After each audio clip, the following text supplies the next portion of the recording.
ದಾರಿಲಿ ಏನು ಬೇಕೋ ಅವ್ರಿಗೆ ಕಸ. ಅಶೋಕು ಹಿಂದೆ ಕುಮಾರಸ್ವಾಮಿನೂ ಕೂಡ ಇದೇ ಮಾತಾಡಿದ್ರು. ಅವರಿಬ್ಬರು ಕೂಡ ಈ ಕಸದ ಲಾಬಿ ಇದೆ, ದೊಡ್ಡ ಲಾಬಿ ಕಸದ್ದು. ಅವ್ರ ಕಾಲದಲ್ಲಿ ಯಾಕೆ ಟೆಂಡರ್ಗಳು ಮಾಡೋಕ್ಕಾಗಲಿಲ್ಲ? ಅವರೇ ಇದ್ರಲ್ಲ.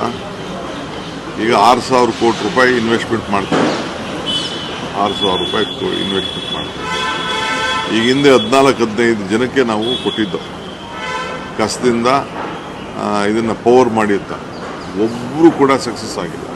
ಒಬ್ಬರು ಎಲ್ಲ ಕ್ಯಾನ್ಸಲ್ ಆಗಬೇಕು, ಎಲ್ಲ ಅಂಗಡಿ ಮುಚ್ಕೊಂಡು ಹೊರಟೋದ್ರು. ಬರೀ KPCದಲ್ಲಿ ಮಾತ್ರ ಒಂದು ಬಿಡದಿಲ್ಲಿ ನಡೀತಾ ಇದೆ. ಅವ್ರ ಗೌರ್ಮೆಂಟ್ ಇತ್ತಲ್ಲ.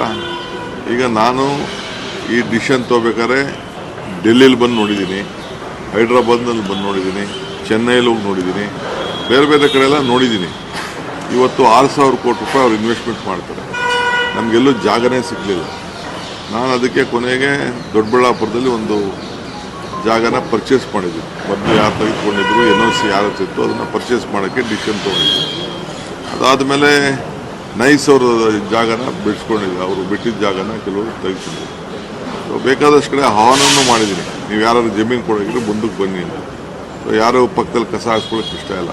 ನಮ್ಮ MLAಗಳೇ 800 ಕೋಟಿ ರೂಪಾಯಿಯಷ್ಟು MLAಗಳ ಒತ್ತಡದ ಮೇಲೆ ನಾವು ಅವ್ರಿಗೆ ಈ ರೋಡು ಡೆವಲಪ್ಮೆಂಟ್ಗೆ, ಆ ಡೆವಲಪ್ಮೆಂಟ್ಗಿಂತ ಕ್ಷೇತ್ರಗಳಲ್ಲಿ ಕೊಡ್ತಾ ಇದ್ದೀವಿ. ನಿಂಬಾವಳಿ ಅವರನ್ನೇ 2-3 ಸತಿ ನಿಲ್ಲಿಸೇ ಬಿಟ್ಟಿದ್ರು.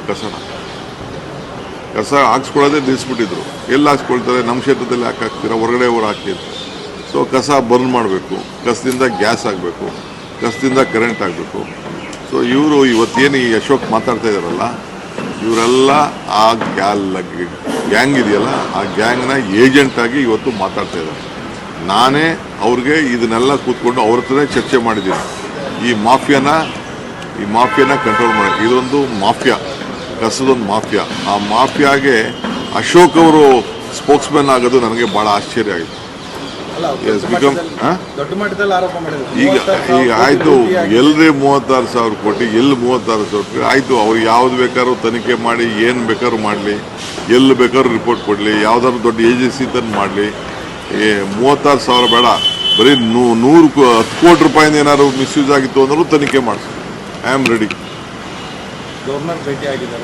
ಬಾ, ಅವ್ರಿಗೆ ಏನಪ್ಪ ಅಂದರೆ ನಾನು ಚೀಫ್ ಮಿನಿಸ್ಟರ್ ಆಗಿದ್ದು ಪಾಪ ಅವ್ರ ಕೈಲಿ ತಡ್ಕೊಳಕ್ಕಾಗ್ತಾಯಿಲ್ಲ. ಅವ್ರ ಪಾರ್ಟಿ ನನಗೆ ಏನೇನು ಆಗ್ತಾಯಿದೆ, ಅವ್ರ ಪಾರ್ಟಿಲಿ ಏನಾಗ್ತಾ ಇದೆ, ಬೇರೆ ಪಾರ್ಟಿಗಳಲ್ಲಿ ಏನಾಗ್ತಿದೆ ಅಂತ ನನಗೆಲ್ಲ ಗೊತ್ತಿದೆ. ಪಾಪ ಅವ್ರಿಗೇನು ಏನೇನು ಒತ್ತಡ ಇದೆಯೋ ಮಾತಾಡಿಸ್ತಾ ಇದ್ದಾರೆ, ಮಾತಾಡಿಸ್ಲಿ, ಏನು ತೊಂದರೆ ಇಲ್ಲ.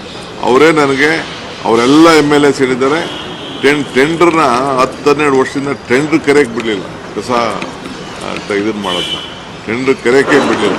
ಬರೀ ಕೋರ್ಟ್ಗೆ ಹೋಗಿ ಕೋರ್ಟ್ ಅಲ್ಟಿಮೇಟ್ಲಿ ನೀವು ಸರ್ಕಾರ ಮಾಡ್ತಾ ಇರೋದು ಡಿಸಿಷನ್ ಕರೆಕ್ಟು ಅಂತ ತೀರ್ಮಾನ ಮಾಡಿದ್ರು.